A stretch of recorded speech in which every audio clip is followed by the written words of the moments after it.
So in this video tutorial, I'm going over the section on scale, which is the third section for the week 1 module. Scale is one of those building blocks that really contributes to your design. It can be used to give us a focal point, to break things up in the image, to give hierarchy, and also to express different kinds of ideas. So we're going to be talking about scale in terms of text. But here's an example of scale in an image and how it really changes the image. The cityscape and the airplane all make sense until you see the hand holding the airplane. The scale completely changes of everything here. We have to assume this is either a very large hand or this is a very small cityscape. So I'd like you to go through all of the sections here on scale and perception, how we see things, and coming to the next page to go over the reading from Ellen Lupton's book and read all of these different sections here. And you can go through them, find them online, or if you have the book, it's a great book to have, and go through anatomy, go through size, go through scale, go through all of these different things.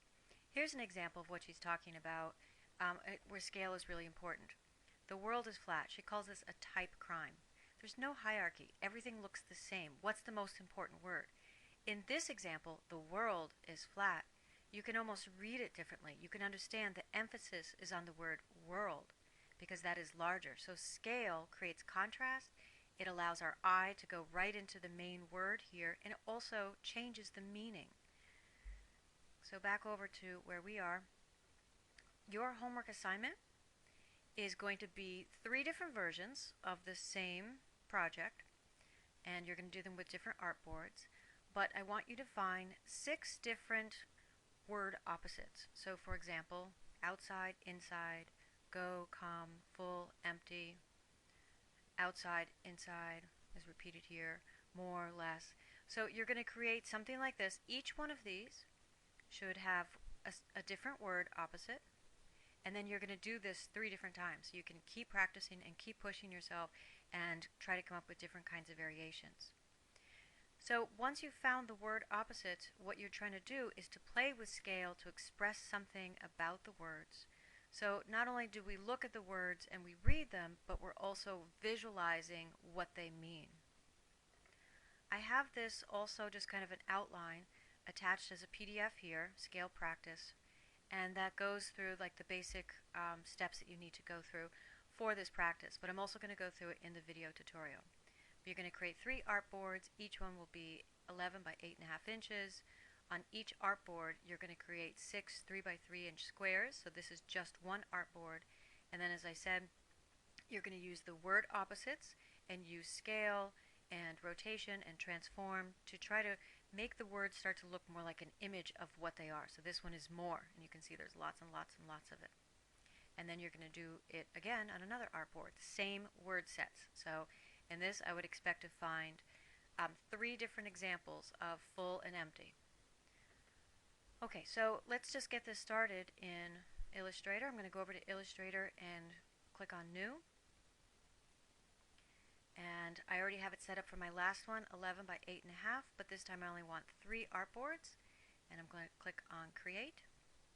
So this should be very similar to what we did in the last exercise. And I'm going to create the boxes in the same way.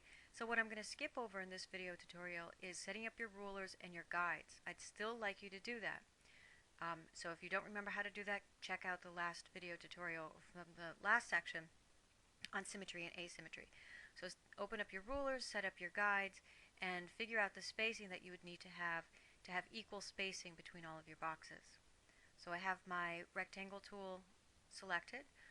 I'm going to give it no fill and a stroke of 1. And I want these boxes to be squares, so I'm going to hold the Shift key down and click and drag, and I want them to be 3 inches by 3 inches.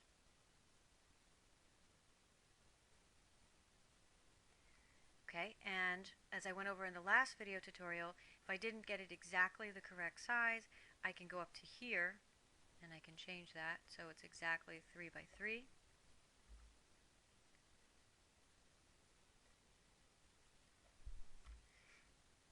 I click outside the field for that to take place, and then I'm going to take my selection tool, which is the keyboard shortcut V, hold the Alt key down, and click and drag that across. I want want to get 3 of these. So obviously this spacing isn't good. I'd have to figure out, get my grids up here, and figure out how many inches or what's the spacing I need to have to get this even between all of them. Okay, and I'll just drag down to here. Drag them over, and you will need them for all of your artboards, but I'm just going to set up this one. Okay, so that's all I'm going to cover for this video tutorial, and in the next one we'll talk about adding text and all the different possibilities we have for changing the text.